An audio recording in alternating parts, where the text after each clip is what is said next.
Hi everyone, it's Adam Coburn here at Low & Co Realty. Thanks for checking in this month.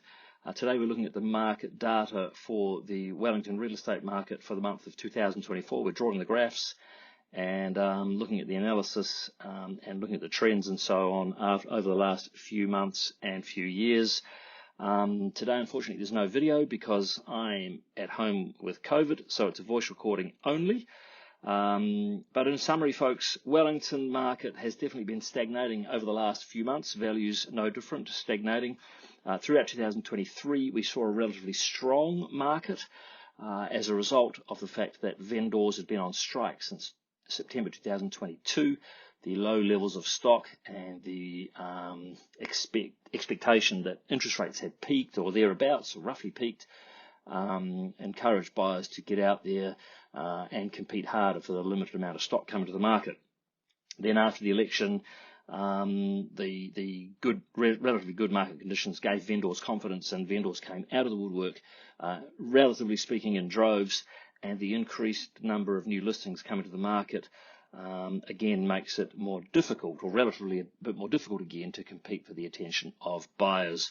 And so as a result, we've seen increasing levels of stock, and values have flatlined or even gone backwards ever so slightly over the last few months. So in summary, for sellers, my message is the market is stickier out there.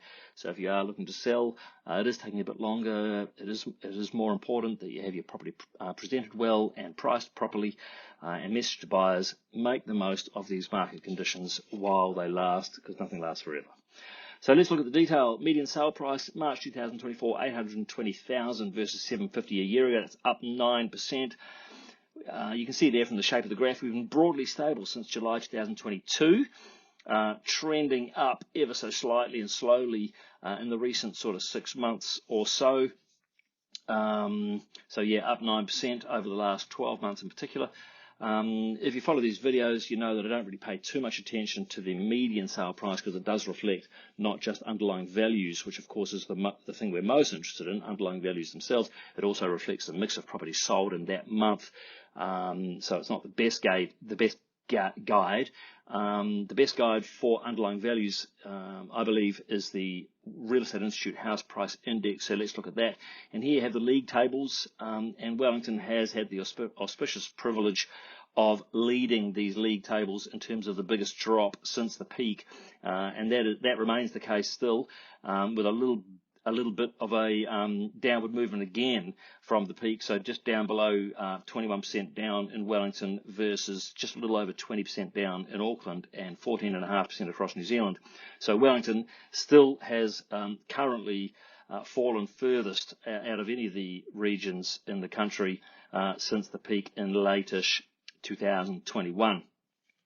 Over the last 12 months, however, you see there that Wellington's recovery has been quite strong, 4.7%. That is a bigger recovery over the last 12 months than almost anywhere in the country, certainly significantly more than 2.2% in Auckland and 2.6% across the country overall. So Wellington's recovery is still well above average over the last 12 months. But over the last 3 months in particular, so that's the 3 months of this year so far, January, February, March, down 1.2%. And that's a greater fall, or more softness than any other region in the country, certainly outstripping Auckland's drop by 0.3% and New Zealand's overall recovery by 0.2% in the 3 months. So yeah, Wellington market has shown a degree of softness in 2024 so far. So we look here at the shape of the graph here. There's the Wellington region house price index growth. Blue line is the monthly result. Orange line is the 3-monthly cumulative result. So you can see there from about mid-ish 2023, we were seeing some good, strong recovery there. And on the 3-month basis, we were sort of approaching sort of 4% every 3 months or so between August and sort of November or so. And then since then, we've seen the monthly results tail off, culminating in the last 3 months, a negative result over the last 3 months to March this year. So we were gently rising since mid-2023, now falling away slightly again. So you see there over the last year, as we sort of indicated before, 4.7% in Wellington, and the 4 main territorial authorities. There are in total 8 territorial authorities in Wellington, including the 3 in the Wairarapa, and of course also 1 in Kapiti. But Porirua, Upper Hutt, Lower Hutt and Wellington City all showing good strong growth there in the mid to high 4% range over the last 12 months, all also showing negative results over the last 3 months. But there's quite a bit of variability there. So Wellington City appears softest over the last 3 months at down 3%, up to Lower Hutt City, least soft, if you like, or pretty much broadly flatlining at a tiny drop of 0.2% over the last 3 months or so. So let's look now at the number of new listings coming to the market. So 878 in March this year versus 663 a year ago, 943 2 years ago. So a big increase compared to 12 months ago, and almost up to the same level as we saw 2 years ago. And again, you look at the shape of that graph, you see that red line, that's a 6-month moving average, sharply increasing consistently over the last 6 or 8 months or so, broadly speaking, since we got close to the election last year. In particular, over the last 2 months, really strong new listing volumes compared to what we've seen in recent times. But then again, you compare it to what's normal in March.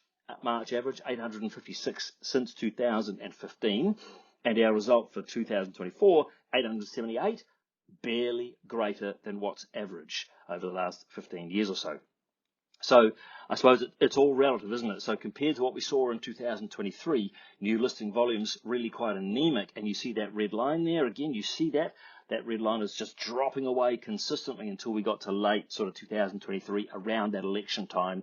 Then it started increasing. So compared to what we saw throughout 2023, really anemic listing volumes coming to the market, what we've seen in February and March feels like an absolute tidal wave of new listings. But if we compare it to what's normal for March over the last 15 years, it's barely greater than that. So significant increase compared to what we've seen throughout 2023, but just back up to what's considered really long-term averages for the number of new listings coming to the market. And there you can see it in another form. So that's how many listings we see in the month compared to the same month 12 months prior. So if we see the blue bar chart above the x-axis, that means we are seeing more listings coming to market than the same month a year ago. Obviously, you can see there the result for February, nearly 80% more listings in February 2024 versus February 2023. That is by far the biggest increase we have seen since I started collecting this data. So that just goes to show what a massive month February was compared to recent years at least. March, also a big month at 32% up versus March 2023.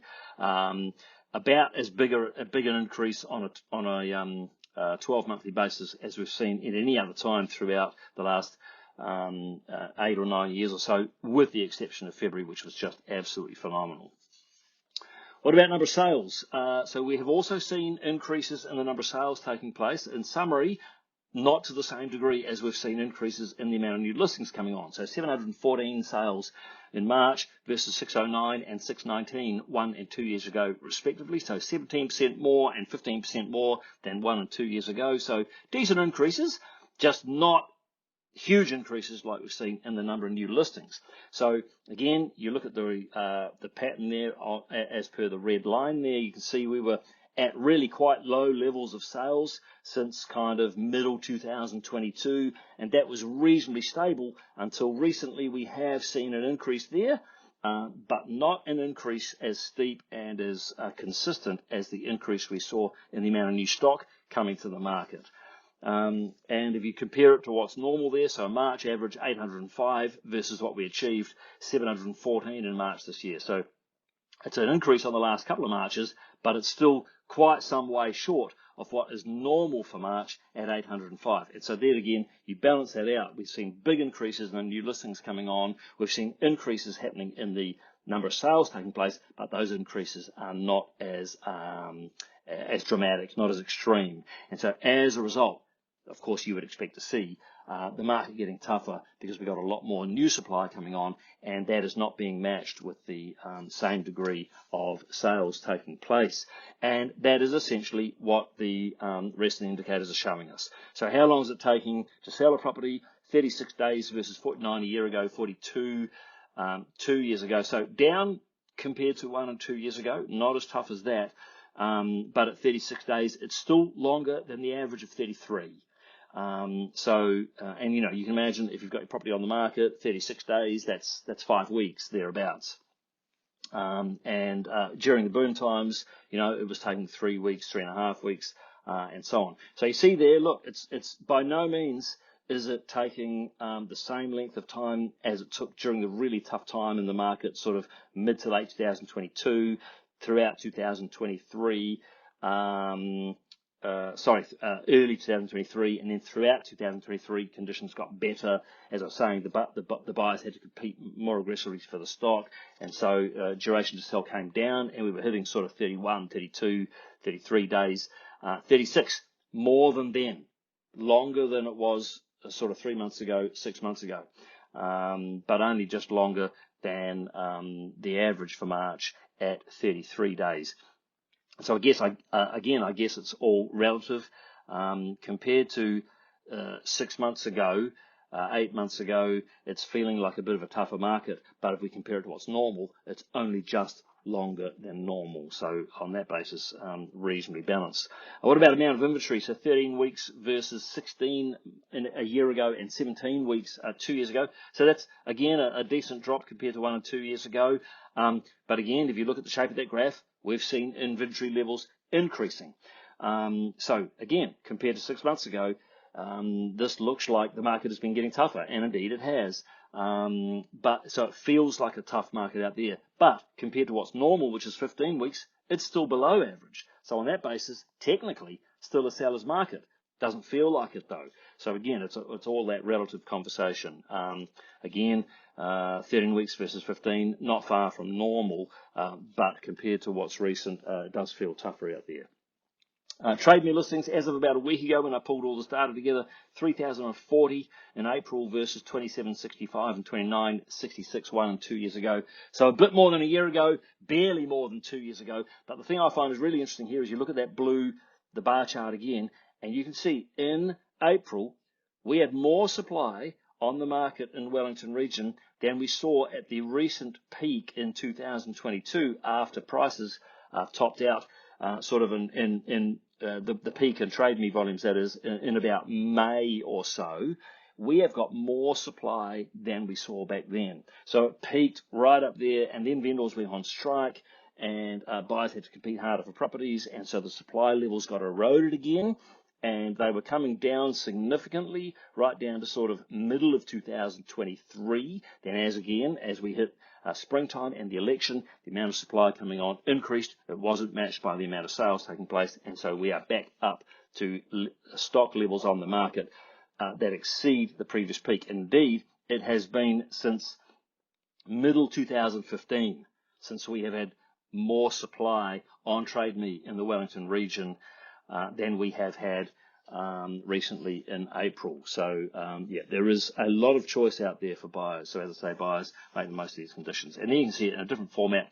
For several months, we were seeing less supply than we saw 12 months prior. Earlier than that, of course, 2022, we saw those enormous increases coming off the very low base from 2021.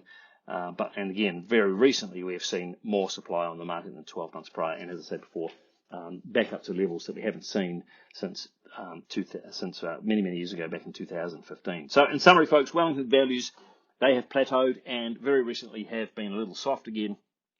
New listings have increased enormously in recent months. Sales volumes have also increased almost back to long-term norms, but not nearly to the same degree as we've seen increases in new listings. As a result, that's made the market a little tougher, a little harder to compete for buyers.